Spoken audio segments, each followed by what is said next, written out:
খবর 24 সাথে আপনাকে স্বাগত। নতুন নতুন খবর জানার জন্য আমাদের চ্যানেলে চোখ রাখুন।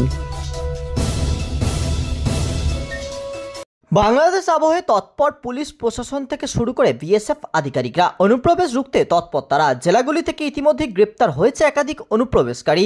আর এবার ফের কলকাতা থেকে গ্রেপ্তার এক বাংলাদেশি মহিলা। এনআরএস হাসপাতালের কাছ থেকে গ্রেপ্তার হয়েছেন ওই সন্দেহভাজন বাংলাদেশি মহিলা।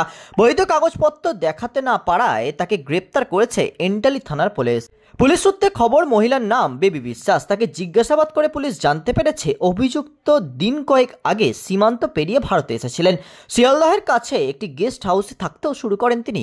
তবে বৈধ কাগজপত্র দেখাতে না পারায় অভিযুক্তকে গ্রেপ্তার করে এন্টালি থানার পুলিশ।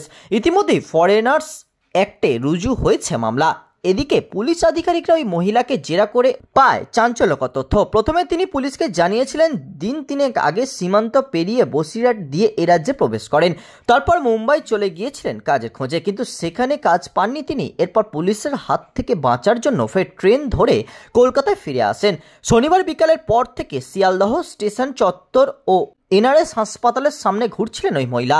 বিষয়টি নজরে আসে এনআরএস আউটপোস্টের কর্তব্যরত পুলিশ কর্মীদের। তারাই প্রথমে আউটপোস্টে নিয়ে গিয়ে জিজ্ঞাসাবাদ করেন। এরপরে পুলিশ জানতে পারে বাংলাদেশ থেকে এসেছিলেন তিনি। এই ব্যুরো রিপোর্ট, খবর 24/7।